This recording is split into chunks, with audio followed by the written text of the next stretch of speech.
بەناوی خی گەورە بینەرانی بەرنامە یارێزە سڵاوی خی گەورەتان لێبێ لە ئەڵلقەیەکی نوێی بەرنمەکەتان نادەینەوە لاتان بۆ باسکردن بە یەکێک لە بابەتەکانی کە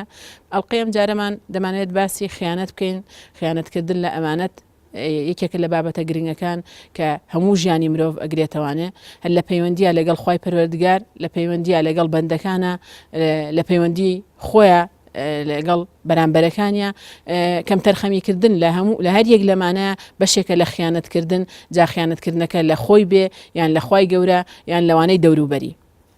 خی پەروەردگار لە قورآن فەرمێت يا أيها الذين آمنوا لا تخونوا الله والرسول وتخونوا أماناتكم وأنتم تعلمون واتي أواني إيمانتان هي خيانة مكان لا خواو ولا بيغمري خوا صلى الله عليه وسلم وخيانة مكان لا أو أمانة الراس بارداني كبيتان سبيريت زانان دفرمون خيانة كردن بمعنى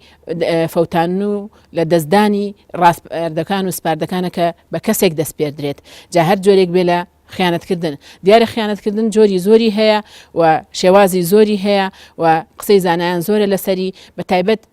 ڕیمامی زەهەبی دەفەرمێت بەپێی ئەو فەرموودە و ئاەتانەی کە باز لە خیانەت دەکات خیانەتکردن یەکێکە لە گوناهە گەورەکان لە یەکێکە لە کەبیرە و لە گوناهە گەورەکان و لێخۆشبوونی زەحمەتە یعنی گوناهی بچووک نییە ئەفەرمێ بە بەڵگەی ئەوەی کە پێغەمبەری خوا صلی الله عليه وسلم فەرمێ آية المنافق ثلاث یەکێکە بەڵگەکانی منافقێتی ئەفەرمێ إذا حدث كذب وإذا وعد أخلف وإذا اؤتمن خان بەڵگەی منافقەتی سێشتن یەکێکیانەوەیە کە ئەگەر کەسێک قسەی کرد درۆ بکە و ئەگەر بەڵێنێکی دا بیشکێنێت و ئەگەر ئەمانەتێکی پێسپێرە ڕاستپاردەیەکی پێسپێرە سپاردەیەکی درایە دەست ئەم بیفەوتێنێت هەریەک لەمانە بە خیانەت لە قەڵم دەدرێن دەمانوێت لە ئەڵلقەی ئەم جارەیە بڵێن جۆرەکانی خیانەت چین حکمی خیانەت لای خی پەروەردگار چییە و بە چی دەوترێت خیانەت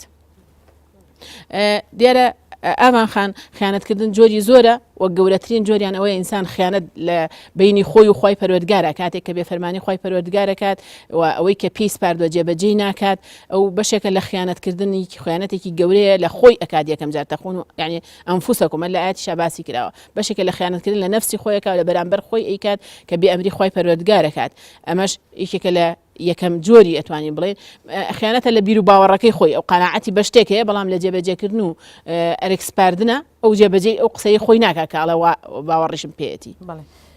خاتو قەدەم خێر دیارە جەنابەت ئاماژەت بە مەسەلەی خیانەت کرد کە هەر کەسێک ئێمە وەکو تعریفێک کە جەنابیشت باست کرد ئەگەر لە تعریفەکەی تۆ تعریفێکی تریش من هەر ئاماژەی پێ بدەم ئەویش ئەوەیە هەر کەسێک یعنی ئەم مرۆڤەی کە خوای پەروەردگار لەسەر ئەم زەویە دروستی کردووە هەموو ئەو شتانەی کە لە بەردەستیاتی لە هەموو ئەو شتانەی کە مادیە و معنەویە کە خوای پەروەردگار خەڵقی کردو بۆ مرۆڤەکان ئەمانە هەمووی بۆ ئەوە دروستکراوە کە لە ژێر دەستی مرۆڤەکانە بێ کەواتە ئەگەر بەو مەفهومە بڵین هەموو ئەو شتانی کە لە دەوروبەری مرۆڤەکانان ئەمانەتە کە ئەگەر بە تعریفێکی تر ئێمە مەسەلە خیانەت تعریفکەین تعریفی خیانەت عکسی ئەمانەتە کەواتە هەر کاتێک تۆ هەڵ نەسایت بە ئەرک و چۆنڵێ ئەو ماف و ئەرکانەی کە هی بەرامبەر هی دەوروبەرت لەسەر شانە تر دەوروبەر بە هەموو شتەکانیەوە چونکە دەوروبەر تۆ لە ناو خێزانیەکایت ئەرک و مافی تاکەکانی خێزان بەسەر شانتەوە هی تۆ بەسەر ئەوانەوە لە هەمان کاتە لە وەزیفەیەکدای لە ناو کۆمەلگا چیتە ناو کۆمەلگاوە خاوەن هەر وەزیفەیەکی و هەر ئەهلی هەر شەهادەیەکی ئەمانەتە ئیتر شەهادەی دکتۆریت هەیە تۆ ئەمانەتێکی گەورە لەسەر شانتەکە خوای پەروەردگار بۆدانە ئەرک و مافێکت لەسەر شانە بەرامبەر بە دەوروبەرەکەت بەرامبەر بە نەخۆشەکان مەسەلە مامۆستایەک بەرامبەر بە قوتابیەکانی لە هەمان کاتە کەواتە یعنی بریتە لەو ئەرک و مافەی کە ئەم عەبدە خوای پەروەردگار کۆمەڵشتی پێیا لە ناوی بەسەر لە دنیادا هەموو ئەو شتانە تەکالیفن ئێمە ئەگەر باز لە ئەمانەت بکەین باز لەو ئەمانەتە بکەین ئەگەر ئێمە جێبەجێ نەکەین وەکو جەنابەت باست کرد ئینسان ئەکەوێتە بابی خیانەتەوە ئەوەیە کە بەڕاستی ئەمانەت یەکێکە لە گەورەترین فەزائیلەکانی ئینسان و قیەمێکی ئیسلامیشە يعني ئەمە گرنگترین شتە لە ناو ئیسلامە کە ئیسلام جگە لەوەی کە مەسەلە احتیماماتی هەبوو بۆ عیبادەت و عەقیدە لە هەمان کاتە گرنگی زۆری داوە بە بابی ئەو ئەمانەت پارێزیە و بە پێچەوانەکەیەوە خیانەت نەکردن لەو ئەمانەتە لەو ئەرک و مافەی کە ئینسان لەسەر شانایەتی بۆیە ئەمە ئەبێت ئێمە ئاگاداری ئەوە بین ئەمانەت بەڕاستی لە حەقیقەتە ڕەسمالێک و داهاتێکی گەورەیە بۆ کۆمەڵگەی بەشەریەت هەر کاتێک مەسەلە ئەم ئەمانەتە لەنا ئەم ئەمانەت پارێزیە یاخود بە پێچەوانەکەی خیانەتکردن لەو ئەماناتانەی کە لەسەر شانی مرۆڤەکانە ئەو ئەرک و مافانەی ئیتە هەروکو باسم کرد لە هەر وەزیفەیەکە بێ لە ناو ماڵا بێ لە دەرەوە بێ لە بینی خۆی خوادا پەروەردگارا بێ بەڕاستی ئەمانەت وەکو چۆن ئەڵین ڕەسمالێکی گەورەیە بۆ کۆمەڵگەی بەشەریەت بۆ چونکە هۆکارێکە بۆ تونند و تۆڵکردنی پەیوەندیەکان و جومگە کۆمەڵایەتیەکانی ناو کۆمەڵگە ئەگەر ئێمە سەیری پێغەمبەری خوا بکەین صلی الله عليه وسلم کاتێک یەکێک لەو شتە زۆر نمونەیە جوانانەی کە لە کاتێکە کە ئیویست کۆچکا بۆ مەدینە لە مەکە یەکێ لەو مشکیلە زۆر گەورانەی پێغەمبەری خوا صلی الله عليه وسلم گەڕاندنەوەی ئەو ئەماناتانە بوو کە چۆن بیگەڕێنێتەوە دەستی کافرەکان و مشریکەکان و بتپەرستەکان چونکە خەڵکی هەر شتێکی هەبووە لەو زەمانەی ئەودا ئەمانەت پارێزی نەمابوو هەمووی قیانەتێک کرد بۆیە خەڵکی زۆر ئەهاتن پارە و ماڵ و سەرۆت و سامانیان لە لای پێغەمبەری خوا دانا صلی الله عليه وسلم دەزانی کە پێغەمبەری خوا صلی الله عليه وسلم خیانەتی کە بە هەتا ناوبانگی بە محەممەد الئەمین صادق الئەمین یعنی پێغەمبەری خوا بۆیە پێغەمبەر صلی الله عليه وسلم لێرە بیری ئەکردەوە ئەگەر کۆچ بکەن هەموو سەرۆت و سامان و ماڵەکەی ماڵی هەموو ئەو کەسانی کە لەگەڵ یاتی کافرەکان دەسەگرن بەسەریە ئەگەر بە میزان یعنی چۆنڵێ بەهینێکی بە میزانێکی تەرازویەکی ئەم دنیا ئێستابی پێوین یەکسەر ئەیان و کاکە ئێمە ئەم پارەیە بین لە جاتی ئەو شتانی کە مەسەلە بەجێ هێڵین بەڵام پێغەمبەری خوا صلی الله عليه وسلم ئەوەی نەکرد بۆیە ئەمانەت هەر کاتێ بە ئەمانەت لەلا دانرا بە هیچ جۆرێک یعنی مەقاسە نییە مەسەلە تۆ قەرزێکت لای منەوە منش قەرزێکم لای تۆیە لە قەرزە هەیە بەڵام کە کاتێ تۆ ئەمانەت لە لای کەسێکدانی ئەبێ ئەو ئەماناتانە بگێڕێتەوە بۆیە بە عەلی کوڕی ئەبوو تاڵیبی ئەوی ڕاستپار بەوەی کە ئەماناتەکان بداتەوە بە هینەکان بە کافر و بێ باوەڕەکان و بیریشی لەوە نەکردەوە کە مەسەلە چۆن ئەم پارە و سەرۆت و سامانەی خۆیان بەجێڵن بۆی ئەو حەقەی داناوە بۆ مەحفەلێکی تر ئەو حەقە لەوان وەرگێتەوە کە لە ڕۆژی بەدرا هەموو حەقەکانی لێ وەرگرتنەوە بۆیە ئەبینیت بەڕاستی ئێمە ئەبێ بزانین خیانەتکردن ئاگرێکە بەڕاستی بەر ئەبێتە بەر جەستەی کۆمەڵگا کە ئەبێتە مای فەوزا ئەبێتە مای ئاژاوە ئەبێتە مای دڵڕاوکی ئەبێتە مای نەمانی پەیوەندیەکانی نێوان تاکەکانی کۆمەڵگا کەس متمانە و سیقەی بە یەکتری نامێنێ دیاردەکانی جەریمە و دزیکردن و کوشتن و ئەمانە هەمووی زیاتر ئەبێ لە ناو کۆمەڵگا بۆیە ئەبێ ئێمە بزانین کە ئەمانەت پارێزی بۆ بە پێچەوانەکەشەوە خیانەتکردن لەو ئەمانەتە کە لەسەر شانیم تاکەکانە بەڕاستی ئەم کاریسە گەورانەی لێ ئەبێتەوە و لە هەمان کاتە خیانەتکردن لە ئەمانەت بەڕاستی وێرانکەری هەموو قیەم و حەزارەتێکی ئینسانیە ئەبێ ئێمە زۆر ئاگاداری ئەوە بین چونکە کە دیاردەی تۆ هەر کاتێک هەموو تاشێکی کۆمەڵگا ئەمین بوو بەرامبەر بە یەکتری ئەو کاتە دادگاکان بەتاڵە بنەوە مەسەلا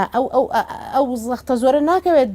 ڕێژەی جەریمە لە ناو کۆمەڵگادا کەم ئەبێتەوە بۆیە بەڕاستی هەر کاتێ ئەمانەت پارێزی نەما کەس هەست هەڵنەسا بە ئەرکی سەرشانی خۆی دوجار ئەبێتە هۆی ئاگرێک و ئەبێتە بەر ئەبێتە جەستەی کۆمەڵگا ئەمانخانەیەکی کە لە جۆرەکانی با بڵێن خیانەتکردن نەبردنەسەری پەیمانە کاتێک کەس گەشێک وعد بە یەکێکگات نەگەیاندنی ئەم پەیمانە جێبەجێنەکردنی ئەم پەیمانە کاتێک من بەڵێنە دەم ئەرکێکی سەرشانم جێبەجێ بکەم کە لە فرمودەکەی پیامبەری خوا صلی الله علیه و سلم ئاماژەی یا فەرمێ ئەدی الأمانة إلى من ائتمنك ولا تخن من خانك ئەمە فەرمانی پیامبەری خوا صلی الله علیه و سلم فەرمێ ئەو ئەمانەتانی کە لەسەر شانتەکە یەک تۆ بە ئەمیندانێ ئەیاتە دەستۆ بیگەڕەوانێ و خیانەت لە کەسێک مەکە کە خیانەت لێ ئەکات کەواتە تەنانەت ئەگەر کەسێک خیانەتیشی لێ کردی حەقیشی خواردی شتێکیشی پێ لە دەستدای دروست نییە تۆ خیانەتی لێ بکەیت و مافی بخۆیت و حەقی بخۆیت ئەمە فەرمانی پێغەمبەری پێغەمبەری خوا صلی الله عليه وسلم کە مسلمان پێغەمبەری خوا صلی الله عليه وسلم هەر فەرمانی خوایش بۆ پێغەمبەری خوا صلی الله عليه وسلم بە ئەمری خوایە فەرمێ وإما تخافن من قوم خيانة فانبذ إليهم على سواء واتە ئەگەر لە کەسانێک ترسایی کە خیانەت لێ بکەن لیان دوورکەرەوە دەزیکیان مەکەوە کەواتە ئەگەر یەکێ لە وعد و بەڵێنی ڕازی نەبووی تێکەڵاوی لەگەڵا مەکە پێویستە ئەو کەسانی دەور و بەری خۆشت مامەڵان لەگەڵەکەی کەسانێکی ئەمانەت جێبەجێکار بن ئەمانەت پارێز بن وعد و بەڵێنەکانت لەگەڵ بەرنە سەرەوانێ ئەگەر گومانی ئەوەت لیان هەبوو کە ئەمانەت پارێزنین و خیانەتت لێەکەن تێکەڵاویان مەکە ئەمە لە معاملەی پێغەمبەری خوا صلی الله عليه وسلم لەگەڵ جوولەکەکانە لە معاملەی پێغەمبەری خوا صلی الله عليه وسلم لەگەڵ بێ باوەڕانە کە داوای ئەوەی لێکا مامەڵە لەگەڵ کەسانێک مەکە کە ئەمانەت پارێز نەبن و خیانەتت لێ بکەن چونکە پشتێکردنی ئەمانە زۆر قورسەکە لەسەر تاکی ئیماندار وازهێنان لە هەر یعنی بەڵێنێک کە بە کەسێکی بەشێکە لە یەکێکە لەو جۆرە گەورانی کە لە ئاینی پیرۆزی ئیسلامدا بە خیانەت ناوێ بە خیانەتکردنە لەو کەسەی بەرامبەری کە ئەم بەڵێنەکەی پێ یەکێکە لە قیەمە ئینسانیەکانیش تۆ وعد بە کەسێکی نابێت جێبەجێ نەکەیت بەداخەوە لە کۆمەڵگەی ئەمڕۆیە خیانەت بۆ یەکێک لە ئاکارەکانی کە دەرەکەوێت لە ناو کۆمەڵگایەکی لە خۆخراپەکانی کە لە ناو کۆمەڵگای دەرەکەوێت زۆر بەلایە ئاسایە بەڵێن بە کەسێکگات لە ڕۆیشتن بۆ شوێنێکە لە مامەڵەیەکە لە هەڵسوکەوتێکە بەڵام زۆر بە ئاسایی بەڵێنەکە شێشکێنێ و بە خیانەتی نازانێت بەڵام پێغەمبەری خوا صلی الله عليه وسلم داواکات کە بە هیچ شێوەیەک ئەو خیانەتە نەکرێت لە جێبەجێ نەکردنی بەڵێن و پەیمانەکانیش. بەڵێ خات و قەدەم خۆی مەسلەی بەڵێن شکاندن یاخود خیانەتکردن لەو وعد و شتەی کە ئەمە ئێستا بەڕاستی زۆر بەداخەوە یعنی بۆتە یەکێک لەو دیاردە زۆر ناشرێنانەی کە ئەمڕۆ لە ناو مجتەمەعی ئیسلامیە کە ئیسلام بۆ خۆی زۆر گرنگی پێداوە بەڵام ئەو دیاردەیە زۆر باوە هەمووشی ئەگەڕێتەوە بۆ شتێک کە ئینسان مولتەزم نەبوو بەڕاستی زۆر نەترسا لەو ئیلتیزامە شەرعیەی کە لەسەر شانێتی بەرامبەر بە وعد و بەڵێن پێم وابێت تووشی ئەو حاڵەتا بێ من ئەمە باز لەوە بکەم کە یەکێک لەو لە هەرە گەورە مەسەلا ئەو ئەمانەتانی کە پێویستەکە مرۆڤ خیانەتی تیانەکە بریتە لەو تەکالیفە شەرعیانەی کە لەسەر شانێتی ئەگەر ئێمە ئێستا بینە سەر جۆرەکانی مەسەلە ئەمانەت پارێزی و جۆرەکانی خیانەت ئەگەر بە پێچوانەکەی بڵین ئەبێ هەرە گەورەترینیان بریتە لە ئەوەیە کە مرۆڤەکان مولتەزم بن بەو حەقەی کە خوای پەروەردگار هی خوای پەروەردگارە بەسەر بەندەکانەوە التزامکردن بە عیبادەت و عەقیدەی ئیسلامیەوە بۆ هەر کاتێ تۆ یعنی بۆ یەڵم گەورەترین ئەمانەتە لە سەرشانی مرۆڤ بۆ چونکە سەرچاوی چاکسازیە بۆ هەموو کردەوەکانی تر و هەموو ئەمانەت پارێزیەکانی تر و دوورکەوتنەوە لە هەموو خیانەتێک ئەم هەر کاتێک مرۆڤەکان مولتەزم بوون لە بینی خۆیان بەو ئەوامرانەی کە خوای پەروەردگار لەسەر شانی مرۆڤەکان دایناوە دڵنیابین لەوە کە مرۆڤەکان ئەمانەت پارێزە بن بەنمونە مەسەلەیەکێک لەو ئەساسیاتانە کە خوای پەروەردگار لەسەر شانی مرۆڤی داناوە بۆ نمونە ئەگەر ئێمە باسی لێ بکەین نوێژ ئەو پەیوەندی و ڕابطە معنەوی و ڕۆحیەیە کە مرۆڤەکان هەڵەسن پێی لە بینی خۆیان و خالقی خۆیدا بۆیە هەر کاتێک ئەمە پتە بوو مەسەلە ئەم ئیلتیزامەی جێبەجێ کرد چونکە یەکێک لەو فەرز و واجباتانەی کە لەسەر شانی مرۆڤەکانان هەمووی ئەمانەتە لەسەر شانت ئەمانەتی خوایە هێنایەتە سەر ئەم دنیاە ئەو عیبادەتانە تا چه ئەندازێت تۆ پارێزگاری لەم ئەمانەتاکەی ئەمانشتی خوای گەورە خۆی نوێژی خەلق کردو بۆ مرۆڤەکان خوای پەروەردگار خۆی ڕۆژی داناوە کەواتە تۆ هەر کاتێ ئەمانەت زایع کرد مەسەلە مرۆڤێک هەڵەسێ بەوەی هەر کاتێک مولتەزم بوو بە نوێژەکەی یەکێک لەو فەرمودانی پێغەمبەری خوا صلی الله علیه وسلم کە پێویستە کە هەموو تاکێکی مسلمان زۆر ئاگاداری بێ ئەفەرمە کاتێک کە کەسێک کە زۆر مولتەزیمە بە نوێژەکەی لە کاتی خۆیان کات و ئەمانەتی نوێژەکەی بەلاوە گەورەیە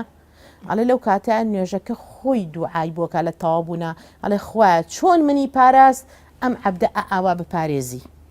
بە پێچەوانەوە ئەفەرمێ هەر کاتێک کە مرۆڤەکە نوێژەکەی زای ئەکا و نوێژەکە دووە ئەخات و ئیهمالی ئەکات و لە کاتی خۆیان نایکات و ئیلتیزام ناکە دڵ و ڕۆحی بە نوێژەکەونیە و هەتا ئیشەکە لێ نەبێتەوە نایکە ئەفەرمی پێغەمبەری خوا صلی الله علیه و سلم ئەفەرمێ خوایە چۆن منی زایع کرد چۆن منی لە دەستدا خوای ئاوا لە دەستی بێ ئاوا زایعی بکەی کەواتە ئەمانە ئەگەر ئێمە هەر لە شتێکانی بێنینەوە بەڕاستی ئەمە ئەو تەکالیفە شەرعیەیە کە ئەمانەتێکە هەروەکو لەو ئاەتانی جەنابەت باست کرد خوای پەروەردگار خۆی ئەمانەتی ئەم قورئانە ئەمانەتی ئەم دینەی خۆی خستە سەر شانی ئەرز و ئاسمانەکان و شاخەکان بەڵام ڕەتیان کردەوە لەبەرەوەی نانتوانی بەڵام هینی ئەوان وتیلکە ئەمثال و نەضریبوها للناس خوای پەروەردگار خستێ سەر شانی ئینسانەکان باشە ئەی ئەبی ئەم ئەمانەتە کەواتە هەڵگرتنەکەی هەر کاتێک ئێمە یعنی بەڕاستی کەم تەرخەمیمان کرد لە پاراستنی ئەم ئەمانەتە ئەوە ئێمە بەڕاستی ئەمان توانیوە ئەوە بکەین. ئەمە بەنسبەت ئەوە بەنسبەت جۆرێکی تر لە جۆرەکان ئێمە یعنی هەروە نەزانین بەڕاستی ئەمانەت بەستەنها بریتە لە یعنی ئەوەی کە لەلای ئێمە زیاتر ئاماژەی پێدراوە ئەمانەت ئەو شتەیە کە تۆ بۆن من ماڵێکم هەیە سامانێکم هەیە ئەم لە لای تۆ دانم ئەمانەت ئەمە جۆرێکە لە جۆرەکانی ئەمانەت هەروکو باسمان کرد بەشێکە لە جۆرێکە بەڵام تۆ ئەمانەتی خوای پەروەردگارت لەسەر شانە ئەمانەتی پێغەمبەری خوارد لەسەر شانە ئەمانەتی ئەوەت لەسەر شانە کە کاتێ تۆ ئیش ئەەکەی لە وەزیفەیەکە ئیش ئەەکەی بەڕاستی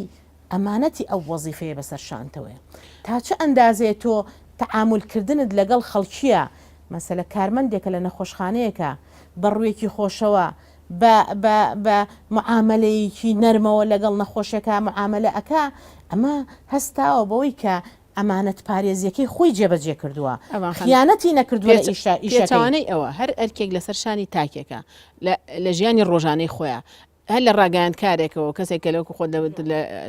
داوامەکە ئەو ئەرکەی لەسەر شانێتی کە وەکو پێویست جێبەجێ ناکات دایکێکە لەگەڵ مناڵەکانیە باوکێکە لە بەرپرسیارەتی لە ماڵ و خێزانەکان چکە پیامبەری خوا صلی الله علیه و سلم فەرمێ هەر کەسەتان بەرپرسیارەتی خۆی بەرەکەوێت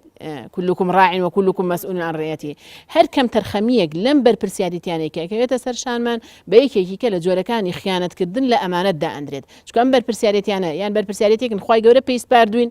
وەکو بەرپرسیارەتی ماڵ و خێزان و ئەمانە یاخود بەرپرسیارەتیەکە بەرامبەر بە کۆمەلگا ئەرکی ناو کۆمەلگامان پێسپارین لە مقابلە کرێک وەرەگرین یان ژیانمانی لەسەر وەستاوە کەسێکە لە پیشەکەیە هەر کەم تەرخەمیەک لەم پیشەی خۆیان لەم معاملەی خۆیان لە معاملەیەکە بە پارە هەر درۆکردنێک ساختەکردنێک لەو معاملەکردنیەکەی کات بەشێکە لە خیانەتکردن لەو ئەمانەتەی کە لە سەرشانێتی چونکە ژیانی ئینسان هەمووی وەکو باست کرد بەشێکە لە ئەمانەتەکەی یا لەگەڵ بینی خۆی و بەندەکانایە یا لە بینی خۆی و خۆی پەروەردگارایە ئەمەی بینی خۆمان و بەندەکان ئەوەی بینی خۆمان و خوا ڕەنگە بە تۆ بە لە کۆڵمان بێتەوە ڕەنگە لەگەڵ لە داوای لە خۆشبوون لە خوا بکەین و تۆ بێکی هێجگاری لە بکەین لە کۆڵمان بێتەوە کە بێخەمی و کەم تەرخەمی لە ئەمانەتێکی خۆی پەروەردگاراکەین و خیانەتی تیاکەین ئەگەر لای خوای گەورە پەشیمان بینەوە ڕەنگە لە کۆڵمان بێتەوە بەڵام خیانەتکردن لە ئەمانەتێک کە ئەرکی سەرشانمانە بەرامبەر بە کۆمەلگا بەرامبەر بە خەڵقی پێم وایە زۆر قورسترە يعني لێ خۆشببوونی چونکە لەم کاتەیە با بڵێن پێویستەکە ئەو کەسانت لێ خۆش بن ئەو کەسانەی کە تۆ خیانەتەکەیان زۆر خەتەرە نەخات و قەدەم هەر زۆر یعنی بەڕاستی ئەوی ئێمە احتیمامی پێناین ئەو حاڵەتەیە یعنی وەکو جەنابەت فەرمووت خوای پەروەردگار خۆی بەڕەحمە يعني خوای پەروەردگار ئەفەرمێ سەد ڕەحمی هەیە 9 ڕەحمی بۆ ئەو دنیا داناوە يعني بەو معنای بەو معیاری کە باس ئەکرێ بەڵام مشکلەکە لەوایە تۆ بۆ نمونە ئەمڕۆ لە وەزیفەکەتە سەیرەکەی هەڵناسی بەو ئەمانەتە بە شێوازێک و بە معاملەیەکی جوان کە خوا دایناوە لەسەر شانت یەی بە پێچەوانەوە ئەجوڵێتەوە تۆ جارێکی تر ئەم شەخصە و لەکوێ دەست ئەەکەوێتەوە پێی بڵێ عادی یعنی زۆر مشکلەیە خیانەتکردن لە ئەمانەت زۆر مشکلە لە دزی خراپترە چونکە دزیکردن تۆ لەبیرتە ئەڵێ فلان نەفەر دزیم لێ کردووە ڕۆژ لە ڕۆژان تەوبەت کرد ئەچی پارە و ماڵەکەی بۆ بیتەوە بەس چی ئەەکەی لەوەی کە تۆ بۆن منە کەسێکە وەزیفەیەکی لەژێر دەستایە ڕۆژی سەدان کەس مراجعەیەکە دکتۆرێکە سەدان کەس مراجعەیەکە کارمەندێکە عینەن شت مەسەلە ڕاگەاندن کارێکە عینەن شت کە هەڵنەسا بەم جێبەجێکردنی ئەمانەتەی کە لەسەر شانێتی بە شێوازێکی جوان و بە معاشەرەیەکی جوان بەڕاستی بتوانێت چۆن بە ئوسلوب و بە حوسنی خولق تعامل لەگەڵ بەرامبەرەکەی بکە جارێکتە بۆی ناگەڕێتەوە چۆن ئەتوانێت چۆن وەڵامی خوا ئەداتەوە لە بەرامبەر ئەو ئەمانەتەی کە لەسەر شانی بووە جێبەجێ نەکردو خات و قەدەم خێر یەکێک لەو شتانە کە بەڕاستی زۆر گرنگت جەنابیشت ئاماژەت پێدا مشکلەکە لەوایە ئێمە مەسەلە هەندێ ئەمانەت هەیە ئەگەر ئێمە جاری وا هەیە لەوانێ ئەگەر ناوێکی لێ بنێن بڵێن ئەمانەتی بێع و شیرا یاخود خیانەتکردن لە معاملە تیجارە لە معاملە هەموو تاکێکی کۆمەڵگا هەمووی بە ئەندازەی خۆی بە جۆری جیاواز معاملە و بەیعی هەیە مەسەلە دکتۆرێکە بە ئەندازەی خۆی بەیع و شیرا و تیجارەتەکە مەسەلە لە هەمان کاتە ئەبینی کابرایەکی مقاولە بە هەمان شێوە مەحامیەکە عینەن شت ئەبینی بەڕاستی ئەبێت تاکەکان ئەگەر ملتزم بن بەو قیەم و ئەخلاقی کە خۆی پەروەردگار دایناوە لەسەر شان ئەبێ ئەمانەت پارێز بێ یەکێ لەو شتانی کە زۆر متعلقە یعنی لازم و مەلزومی یەکەن بریتێ لە صدق و ئەمانە دووشتی لازم و مەلزومی یەکترین کاتێ تۆ ئەبینی بۆ نمونە کەسێکە ئیشێک بۆ تۆ ئەکا ئیشەکەی خۆی یعنی ئەبێت بزانێ ئەمانەت پارێز بێ بەرامبەر بەو ئەسعاری کە بەو کەسەی ئەڵێ چکە تۆ دژارێ ئەگەر نرخ ئەبێ لە حەدی خۆیان بێ ئەسعارێک دانی مەسەلە ئەبینی خۆی نرخەکەی ئەبێت بەو جۆرە بفرۆشتێ بەڵام لە هەمان کاتە تۆ ئەچی بە زیاتر و زیاتر داوەکەی تو ئەمانە و بە فێڵ و بە هەر نەوعێک لە نەوعەکان سەرەکەی معاملەیەکەکەی ئەڵەی بۆ منە معاملەیەکەکەی ئەڵێ من بە 1.5 ملیۆن بۆ دەکەم بەڵام ئیشەکە لەوە چێ بە 500,000 بکرێ یعنی ئەمە هینێکە تۆیت بە فێڵ و بە تەڵەکە و بە درۆ و ئیشەکە وایە و آخر من ئاوا هیلاکەمە بالفعل هیلاکیش نابی خۆ ئینسان بە ئەندازە هیلاک بوون و ئەو ڕەنجەی ئەیا ئەتوانێت مەسەلە تەکلیفە مادیەکە حسابکە بۆیە یەکێک لەو شتانی کە زۆر پێویستەکە هەموو تاکەکانی کۆمەڵگە ئاگایان لێبێ ئەوش ئەمانەتە لە بەیع و شیرا و تیجارەتە ئێتر تیجارەتەکە تیجارەتێکی علمیە تیجارەتێکی مەسەلە میهەنیە تیجارەتێکی قووەی عەزەڵی و وەکو چۆن کرێکار و وەستا و نازانم چیوانە ئەمانە بێ زۆر ئاگادار بن وەسەیری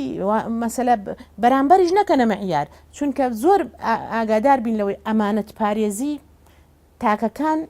یعنی تۆ بەرامبەر ئەمانەت پارێزی بەرامبەر بە تاکەکان خیانەت نەکردن بۆ تاکەکانی کۆمەڵگا یعنی پەیوەست نییە بە مسڵمانەتی تاکەکەوە پەیوەستە بەوەی کە تۆ کافر بێ ئەبێت نفسی معاملە و ئەمانەت پارێز بی لە بەرامبەر بە ئیشەکەت کافر بێ عینەشت مەسەلە مسلمان بێ عینەشت نزیک بێ دوور بێلێت تۆ ناگرێ مەسەلە جاری وهەیە هەر ئەبینین لە ناو کۆمەڵگەی خۆمانە زۆر جار لە کاکە وەڵام معاملە لەگەڵ نزیک خۆتان مەکە چکە قۆڵ زیاتر ئەبڕێ وەنی ئەمە زۆر جارواریدا کەواتە تۆ ئەبێ ئەمانەت پارێز بی بەرامبەر بە دوور و نزیک بە کافر و مسلمان وەکو یەک ئەدای تەکلیفە شەرعیەکان بکەی بەرامبەر بەو نەفەرە بۆیە ئەنجا بۆ جۆرە هەر کاتێک هەر کەسێک چکە پێغەمبەری خوا صلی الله علیه و سلم لە فەرمودەیەکە ئەفەرمێ ڕۆژێک دێت ئەو تاجیرانی ئەوانی کە تیجارەتەکەن بەڵام تیجارەتێکە ئەمینن تاجیرێکی ئەمین تاجیرێکی ئەمینن کە خیانەت ناکەن کە ئەمینن بۆ نمونە شتێک بە سعرێک بێ ناچێ زۆری پێوە نیە یا شتێک عیبدار بێ ناچێ بڵێ عیبی نییە بۆیە باسی ئەوەشم کردوتم ئەبێ ئینسان حتا لە بەیع و شیراکەیە ڕازگۆ بێ شتێ عیبی هەبوو بڵێ عیبی هەیە یعنی بەوە تۆ ئەمانەتت شکاندووە ئەگەر جێبەجێ نەکەی بۆیە موژدەیەکی خۆش ئەدا بەو کەسانی کە تاجرێکی ئەمینن کە مەسەلا کەسێکە کە معاملەیەکی ئەمینانە کە بەوانەی کە ئەفەرمێ لە ڕۆژی قیامەتە لە ڕیزی شەهیدان و پێغەمبەران ساڵحان حەشرەکرێن یخۆ ئەمە بۆ ئەوەندە بە گەورە دایناوە چونکە بەڕاستی پێغەمبەری خوا صلی الله علیه و سلم ئەزانیە هەروکو باسم کرد خیانەتکردن لەو ئەمانەتی لەسەر شانی تیجارەت تاجیرێکە چکە زۆر جار تیجارەتەکە شمولی هەموو ناو کۆمەڵگاکە بەرمونە ئەگەر ئێمە سەیریکەین مەسەلە بۆ منە دەرمانێک گێتە ئاراوە دەرمانێک هێنن مەسەلە تاجیرەکە هێنێ سەرێکی ئەم دەرمانە هیچ سیفەتێکی تەندروستیتیان نییە بەڵامە هێنێ دەرخواردی میلەتەکەی خۆی ئەمە جۆرێکی خیانەتە یا مەسەلە بە پێچوانەوە مەسەلە سەیرەکەی مەسەلە دەواجنێکی هەیە مەسەلە حیوانێکی هەیە ئەچێ پیسترین شتی دەرخواردێ ئەچێ ئەو شتە ئێکسپایرانەی کە لە شوێنەکان و لە مۆڵەکانە ئێکسپایرە بێ ئەیکا بە علەف نازانێ ناڕاستەوخۆ ئەم شتە ئێکسپایرە زەرەر و زیان ئایا بە کۆمەڵگە بۆیە خیانەتکردن لە ئەمانەت کە بە تایبەتی بۆ تاجیرەکان کە شت ئەهێنە ناو مەسەلە ئەم هەریەمەی ئێمە ئەبێ زۆر ئاگادار بن تاوکو بتوانن تاجیرێکی ئەمین منچکە تۆ سیرەکەی میلەتان هەموو کێبڕکیەکەن لە پێناو ئەوەیە و مسابقەکەن چۆن میلەتەکەی خۆیان پێش بەرن چۆن گەشە بە میلەتەکەی خۆیان بەرن بەڵام زۆر بەداخەوە کۆمەڵێک تاجیر کە هەموو تاجیرەکان ناڵێن ئێمە کەسانێک هەن زۆر بێویژدانن زۆر بێزەمیرن بەرامبەر بە میلەتی خۆیان یان ئەچن مەسەلا شتی خراپبهێنن دابەشەکەن میلەتەکەی خۆیان تەدمیرەکەن بۆیە خیانەتکردن ئاگریەکە بەرەبێتە جەستەی کۆمەلگا دەست خۆش بێ لێرە بینەرانی بەڕێز ناوبڕێکمان هەیە دواتر دێن وڵاتان بۆ تەواوکردنی بابەتەکەم.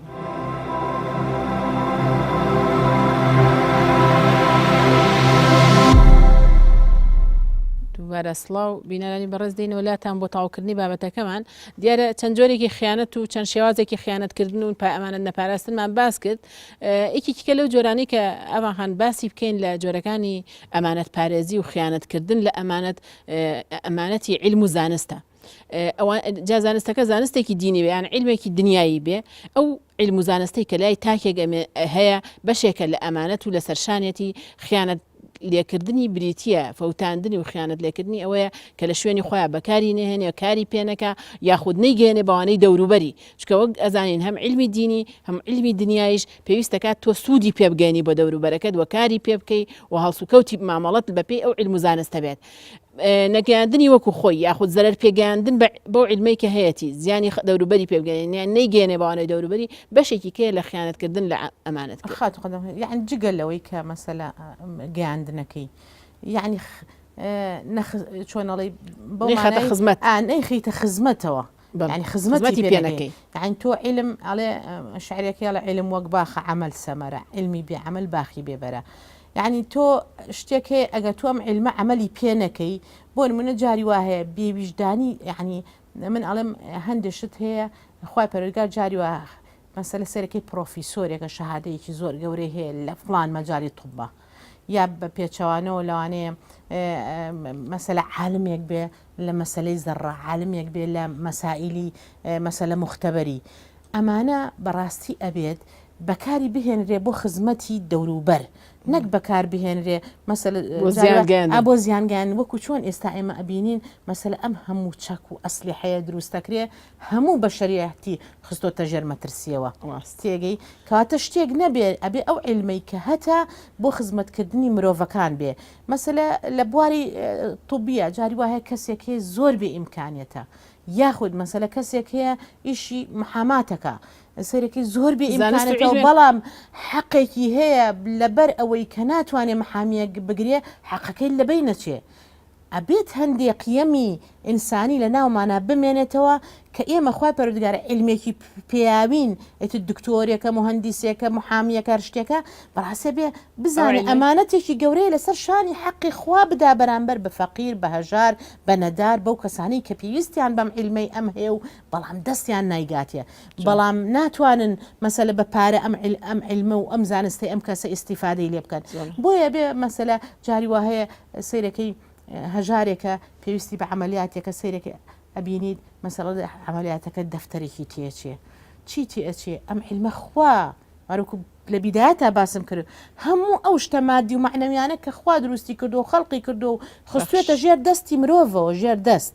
کەواتە تو ئەبێ بزانین بە چه ئەندازەیەک ئەم ئەمانەتە کە لە ژێر دەستی توایە زای ناکەی ئەبێ ئەم بە ئەندازەیە ینی هەموو شتێک نەبەسترێتەوە بە ناحیە مادیەکەیەوە بەڵکو ناحیە ئینسانیەکەشی ناحیە ئیلاهیەکەشی بەڕاستی نابێ فەرامۆش بکرێ هەوڵ بدرێ بکرێ بەڵێ یەکێکە لە جۆرەکانی ئەمانەت پاراستن و خیانەتکردن لە ئەمانەت ئەگەر بین باسی خیانەتیش بکەین خیانەتکردنە لەو نهێنی و ئەمانەتی قسەکە لە لای یەکتر دانێن زۆر هەمووان بەکەم تەرخەمی سەریان کاتێک کە یەکێک قسەیەک لە لای تۆ بە ئەمانەت دانێ بڵاوکردنەوەی ئەم قسەیە باسکردنی ئەم قسەیە گاندنی ئەو قسەیە خیانەتکردنە لە ئەمانەتێک کە کەسێک پێی سپاردووی جیاواز نییە لەوەی کە من پارێک لە لەوەی دانێم تۆ بیفەوتێنی هیچ فەرقێکی نییە من قسەیەک لە لادانم پارێک لە دانم فەوتاندنی ئەم قسەیە لە دەستدان و بڵاوکردنەوەی کاتێکە من پێ دەڵم بڵای مەکەرەوە خیانەتکردنە لە ئەمانەتی نهێنی و قسەی ئەو کەسەی بەرامبەر من شتێک لەوە بەڕاستی ئاماژەی پێدەم ئەوش ئەوەیە کە ئەبینی پێغەمبەری خوا صلی الله علیه و سلم فەرمودەیە کە فەرمێ هەر کەسێک ئەم لاو ئەو لای کرد کە حەزی کرد کەس نەزانێ ئەو کەلیمەی ئەمانەتە. کەواتە زۆر بەداخەوە زۆربەی زۆری خەڵکانی ئەم سەردەما لە پاراستنی ئەمانەتەکان کەم تەرخەمە بەتایبەتی سەردەمی ڕۆڵەن نهێنی نەماوە شتێک یعنی وای لێ هاتووە مەسەلە تۆ ئەبینی ئاڵێ قەیچێکە من لە لای کەسێکی ئەمین ئەم قسەیەکەم ئەوش لە لایەکی تری ئەمین قساکە وای لێ ئەم قسە ئەبێتە کەواتە چۆن پێغەمبەری خوا صلی الله علیه و سلم ئەفەرمێ مەجلیسەکان مەجالیسەکان کە دانران و کە نەویسترا هیچ کەسێکی تر بزانێ ئەمانەتە. کەواتە یەکێ لەو مشکیلانە ئەوەیە کە کتمان کە سیفەتێکی زۆر جوانە کە پێویستەکە لە ئینسانی لە ئینسان لە مرۆڤەکاندا هەبێ بۆ پاراستنی هێنەکان یەکتری و هەر کاتێشکاندت خیانەتت لێ کرد بەڕاستی ئەو کاتە تۆ سێقە و متمانە لە ناو خەڵکیدا لە دەستەی جگەلەوەی کە ئەو ئەرکەی کە لەسەر شانتە بەرامبەر بەو تاکە هەم بەرامبەر بەخوا کە خوا ئەمری پێکردووی بەرامبەر پێغەمبەر صلی الله علیه و سلم فەرمانی پێغەمبەرت شکاندووە لە هەمان کاتە فەرمانی ئەو کەسەش کە بە ئەمانەت شتەکەی لەسەر شان داناوی. من یەک شتی تریش هەر لەکە نزیکە لەو ئەسرارەوە کە زۆر گرنگە بەلامەوە باسی بکەین ئەسراری نێوان ژن و مێردە. یعنی زۆر بەداخەوە زۆر جار ئەو نهێنیانەی کە لە بینی لە نێوان خێزانەکاندان تاکێک لە تاکەکانی خێزان بە جۆرێک لە جۆرەکان بۆ شەرعیەتدان بە هەندێشتی خۆی جاری وا هەیە چێ ئەسراری خێزانەکەی یاخود ئەسراری مێردەکەی ئەباتە دەرەوە بەو دەوافعی کە مەسەلە خەڵکی بکاتە مؤەید بۆ خۆی یا مەسەلە ئەوێ کارێ بکات شەرعیەت بە کارەکەی خۆی با یە پەنا ئەباتە بەر کۆمەڵی شت ئەگەر خێزانت عیبێکی هەبێ ئەگەر هاوسەرت عیبێکی هەبێ یاخود کۆمەڵی ئەسرار لە بینی ژن و مێردان کە پێغەمبەری خوا صلی الله علیه و سلم بە نەسی فەرمودەی خۆی نەهی لەوە کردووە کە نابێ ئەسراری بینی ژن و مێرد پەیوەندی ژن و مێردایەتی لە نێوان خەڵکا باز بکرێ بە زۆر بەداخەوە لە ڕۆژگاری ئەمڕۆ ئەبینی ئافرەتانێک هەیە گلەیی لە مێردەکانیانەکەن لە لای خەڵکی تر ئەڵێن مێردەکانمان بە ئەرک و واجباتی خۆیان هەڵناسن لە ڕووی هەندێشتەوە مەسەلە بە پێچانەوە پیاوەکەش هیچ پێویست بۆ ناکە ئەمە شتێ پەیوەندیەکی نێوان دوو کەسە ناگونجێن وەسائلی تر زۆرە کە ئینسان بتوانێت یان مەسەلە ناگونجێ یان جابەرەوە یان نەخێر حەق و مافت پێ نادا ئەتوانی مەسەلە ئەگەر ژن بێ ئەتوانێت جابێتەوە ئەگەر پیاو بێ ئەتوانێت خێزانێکی تر بێنێ یعنی ئەمانە ئەبێ پاسکردنی ئەمنیهێنیانە نەک بۆ شەرعیەتدان بە شتێک بە مافێک کە خۆی هەیەی بێ ئەسراری خێزانەکەی و عیبی خێزانەکەی لە نێوان لە ناو خەڵکیدا و بە هەمان کاتشاهی هاوسەرەکەی لە نێوان خەڵکیدا باس کرد. ئەجا یەک خاڵی تر خات و قەدە بخێر ئەگەر هینێک بێ ئەوش ئەوەیە ئەمانەتی بینی ژن و مێرد چاک معاملەکردن لەگەڵ یەکتریە وەکو چۆن معاشرەیەکی چاک بکرێ لە نێوان هەم ژن و مێردەکە هەردووشیان بۆ یەکتری هەم لە نێوان تاکەکانی خێزانە بەڵێ احترامگرتن و ڕێزگرتن لە یەکتری ئەمە ئەمانەتە چکە کاتێکە تۆ عقدیەکت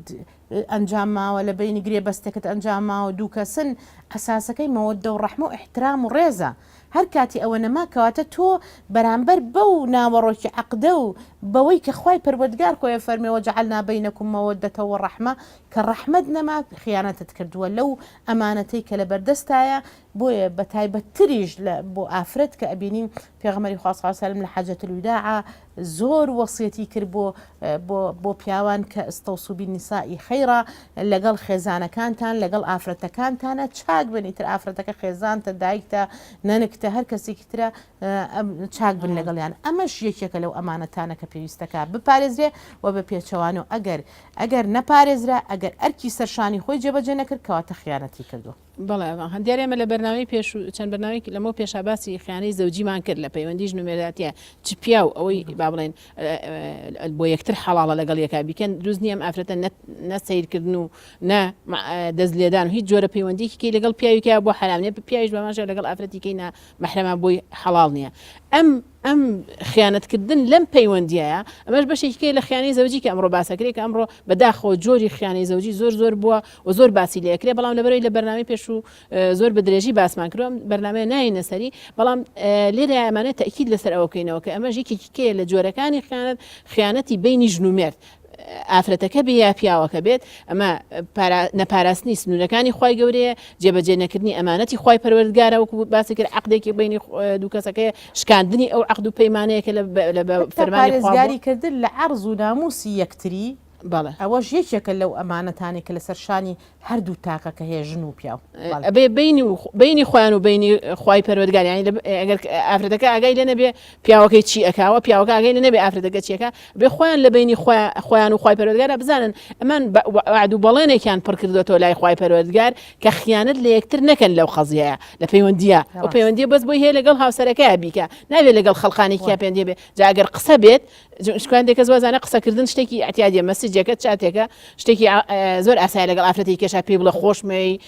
ڕێزم وام هەیە بۆت ئەو شتانی کە بینی ژن و مێردەوترێ زۆر بەلایەوە ئاسایی ئافرەتێک بۆ پیاوێکی کەی نامەحرەم بیڵیانە پیاوی ئەمانە هەمووی ئەچن وەبزان بە پێی قانونی شەروایە ئەچێتە ضمنی خیانەی زەوجیەوە مادەم ئەو شتانە بینی ژن و مێردن نابێ ئەو ئافرەت و پیاوەکە وعد و بەڵێنێکیان بینی خۆیان و خی پەروەردگار و لەگەڵ یەکترا پڕ کردوێتەوە نابێت ئەو حاڵەتانە بۆ غەیری خێزانەکەی خۆی ئافرەتەکە بۆ غەیری هاوسەرەکەی خۆی بیکا وشکاندنی بەڵێن و پەیمانی خی پەروەردگارە کاتێککە جێبەجێکە نەڵە وڵا کەس ئاگای لێنێ چونکە خوا لە پسەر و هەمومانەوە ئاگای لێ و خی پەروەردگار ئەم عقدەی حەڵال کردووە ئەم عقدەی داناوە لە بینی ژن و مێردا قدم خێر لەو هینی بینی ژن و مێردا شتێکیش کە متعلق بێ زیاتر بە مەسائلی خێزانەوە مەسلەی تربیەکردنی مناڵە یعنی تۆ تربیەکردن بە تربیەیەکی بە پەروەردەکردنی بە پەروەردەیەکی چاک بە پەروەردەیەکی ساڵح بە پەروەردەیەکی ئیسلامی بە پەروەردەیەک ئیتر کە شەرنێ زۆر جار کەسەکە لەوە چێ کەسێک بێ ملتەزم نەبێ بەدینەوە بەس خۆ ئەکرێ کۆمەڵی ئەخلاقیات هەیە ئەمە حەزارەتی مرۆڤایەتیە ئەکرێ جێبەجێکە بۆیە ئەبینیت کەم تەرخەمی لە بەرامبەر بە ئەرکی مەسەلە دایک و باوک بەرامبەر بە مناڵەکان ئەبێتە ئەوەی کە خیانەتیان کردووە لەو ئەمانەتێک کە خواپەیاون مناڵەکانیانە لە بچووکترین شتەوە بیگرە لە بچووکترین شتەوە کە لەوانەیە لە یەکەم لەحزەوە دەست پێ بکە شیر پێدانی مناڵەکەی بێ کە ئەوە ئەمانەتەکە تۆ پێویستەکە بە شیری خۆت پەروەردەیەکەی پێویستەکە بەوەی کە خواردنی ئەم مناڵە بە شێوازێکی تەندروست پێی بدەیت هەر شیرەکە نامەسەلە کەم تەرخەمی نەکەی لە خۆراکی ئەم مناڵە چکە ئەم مناڵە لە دوا ڕۆژدا تووشی هەر گرفتێکی تەندروستی بوو تووشی هەر خەلەلێک بوو لە چاوکزیەکەوە لە زەعیفی لە شوێنێکە لە مەسەلە تەخەلوفێکە لە عەقلیە هەمووی مەسەلە ئەم دایک و باوکە بەرپرسیارن بەرامبەر بەو ئەمانەتەی کە ئەو مناڵە لە دەستیانە ئیتر وەکوتم لە خواردنێکی تەندروست و شیرپێدانێەوەکەوە هەتا تربیەکردن و پەروەردەکردنی و هەتا ئەو ڕۆژەی ئەخرێ لە ماڵی خوانەوە ئەمە بەرپرسیارەتی سەرشانی دایک و باوکە. بەڵێ ئەگەر بینە سەر کۆمەڵە خاڵ لەسەر ئەوەی چیوە ئەکات لە ڕۆژگاری ئەمڕۆ قسە لەسەر ئەوەیە خیانەت بەرەو زۆربوون ڕات ئەمانەت پارێزی نەماوە لە کۆمەڵگەیە فرمودەیەکی پیامبەری خوا صلی الله علیه و سلم فەرمێ إذا وسد الأمر إلى غير أهله فانتظر الساعة لە فرمودەیەکی زۆر بەدرێژی بە هەمان شێوە پیامبەری خوا ئاماژە بەوەیە کە ئێستا لەلا مەجال نیە فرمودەکە باسکەم زەگەر تەنها ئاماژەی بە ماناکەی بکەین کە فەرمێ ڕۆژێک دێ ئەمانەت پاراستن نامێنێ و خیانەت زۆرە بێ و کەس لە کەس ئەمین نابێت ئەوەی کە هەیەی لە لای دابنێت جا قسە بێ وەکو باسماکە هەر ئەو محاڵەتی کە باسمان کرد لە ئەمانەت هەموو ئەمانە ئەمانەت بوون حتا لە مەسەلەی ئەوەی باسی ژن و مێردایەتی گەشتکە کردمان ئەوەیە کەس لە کەس ئەمین نییە و هەموو کەس شکی خیانەت و با بڵێن خیانەتکردن لە یەکترەکات ئەمە یەکێکە لە نیشانەکانی هاتنی قیامەت و نیشانەکانی ئەخیری زەمان کە ئەمانەت پارێزی کەمەوە کەس لە کەس ئەمین نییە. هو کار چییە کە لە ڕۆژگاری ئەمڕۆ بەداخەوە بەپێی ئەوە بێت و سپاردنی ڕاستپاردەکان بە غەیری ئەهلی خۆی واتە من کەسێک دەزانم ئەهلیەوە نیە ئەو ئیشەی پێ بسپێردرێ بەڵام پێی ئەسپێرێ مەسەن بەرپرسیارەتێکی قورس دەدرێ بە کەسێک کە خۆی ئەوەی پێ هەڵناگیرێ و لێشی نازانێت ئەبێ ئەو کەسە خۆی بڵێ من ئەمەکەم پێ هەڵناگیرێ وەری جێبەجێ بۆم جێبەجێ ناکرێ باوەری نەگرم هەموو ئەمانە هۆکارن بۆ فەوتاندنی و بۆ خیانەتکردن و بۆ لە دەستدانی ئەمانەت و ئەبنە هۆی باڵێن دەرکەوتنی نیشانەکانی آخر زەمان و ئەبنە هۆی ئەوەی کە سیقە و متمانە لە کۆمەلگا لە دەست ئەدرێ و کۆمەلگا جۆرێک لە وەکو باسی کرد لە ئاماژەیە ئەمن و ئاسایشی تیان نامێنێ و هەمومان بەگومانین ئەمڕۆ ڕۆژێک گەڵێن لە بازاری دۆلارەکە هەموو خەڵقەکە بە یەکجار تاڵان کراون نەخێر بەحساب بۆرسەدانراویش هەر با بڵێن درۆ بووە و خەڵق لەوەش خیانەتی لێکراوە خیانەت وا زۆر بووە هیچ کەس نە لە ماڵی خۆی نە لە ناو مناڵەکانی خۆی نە لە دەوروبەرەکەی و دراوسەکانی ئەمانەت ئەمین نییە بڵێ وەڵام من ئیسراحەت موشانم لێ پاڵ ئەڵم لێ ئاوتە و خەمم نییە ئەمە وەکو ئاماژەم پیانیشانەی آخر زمانەوە هۆکاری زۆریشی هەیە کە وای ڕاستە. کردووە لەم ڕۆژگاری ئەمە زۆر بێ ئەگە ئاماژە بە کۆمەڵی خاڵبین لە هۆکار وڵی طبعا ئەم شتانە ئەم ئەمانی کە جەنابەت باست کرد هەم مەسەلە ئاساری ئەمانەت و خیانەتە هەم لە هەمان کاتە ئەگەر بڵێت ئەو ئەسباب و دەوافعانن کە ئەبێتە سەبەب بۆ خیانەتکردن. ئەگەر ئێمە مەسەلە بتوانین جای بکەینەوە لە یەکتری یەکەم جار باس لەوە بکەین باز لەوە بکەین کە ئەسبابی خیانەت چییە؟ طبعا یەکێک لەو ئەسبابانە ئەوەیە کە مەسەلەی مەساڵحی شخصیە هەر کاتێک مرۆڤەکان هیچ قیەمێک نەمان لە نێوانیانە هەموو شتێک مەسەلە ڕاکێشانی منفعەیە بەس بۆ شخصی تاکی خۆی ئەو کاتە ئەوە یەکێکە لەو شتانەی کە بەس تەنها مەسلحەتی خۆیەوە مەسلحەتی دەوروبەر و تاکەکان و هەست ناکات کە هینی هەیە و خاڵێکی تر لەوانە مەسلەی زۆعفی ئیمانە ئینسان ئەگەر ئیماندار بوو هەست یعنی هەر شتێک بینی خۆی خوا هەر ئەرک و مافێک لەسەر شانەتی بەرامبەر بە دەوروبەری جێبەجێیەکە کەواتە هەر کاتێک مرۆڤ لە زۆعفی هەبوو لە ئیمانە لاواز بوو لە ئیمان و عەقیدەیە بەڕاستی تووشی و حاڵەتە ئەبێ وەیەکێکتر لەمانە مەسەلە خۆشەویستی دنیا پێغمبەری خوا صلی الله علیه و سلم لە فەرمودەیەکی فەرمێ زۆرن بەڵام بێباوەڕەکان بەسەرتانە زیاد ئەڵێ سەبەب چییە کە زۆری نوش و حیچمان هین باسی آخر زمان ئەفەرمێ وەهن لە ناوتانە دروستە بێ ئەفەرمێوەمە لە وەهن حب الدنیا و کەڕاهیەت المەوت خۆشەویستی دنیا و بغزاندنی مردن هەر کاتێک ئەم حاڵەتە لە دنیا هەمیشە حەزمان هەر بە دنیا کرد بیرمان لەوە نەکردەوە کە مردن هەیە ئاخیرەت هەیە بۆیە ئەمانەت پارێزی سوودی هەیە بۆ هەم حاڵەتە دنیایەکە بۆ هەم حاڵەتە ئاخیرەتیەکە کە دوا ڕۆژە ئەمە خاڵێکی تر یەکێ لەو ئەسبابانە ترسانە لە فەقیری یعنی زۆر مشکلەیە و ئینسان ئەگەر ئیمان هەروکوتم زۆعفی هەبوو لە ئیمانە ئەزانێ کە هەموو شتێک بەدەست خوای پەروەردگارە ئەبێت تەوەکولی بەخوا هەبێ ئەبێت مەسەلا عەدلی هەبێ هەموو شتێ هەر بۆ خۆی نەبێ بۆ خەڵکی تریش بێ ئەبێ ڕازگۆ بێ لەگەڵ خەڵکیە ئەمانە هەموو سیفەتی ئیمانین کار کاتی ئەمانە نەبوون ئەم ئینسانە تووشیەوە بێ وا تەسەورەکە ئێستا فەقیرەیە بەسەریە بۆیە هەموو ڕێگەیەکی نامەشروع ئەگرێتە بەر بەس بۆ مەسەلە سەرۆت و سامان بەدەست بهێنێت و خەڵکی لێ پێێن کە ئیتر بە هەر وەسیلەیەک بێ ئەمە یەکێکە لەو شتانە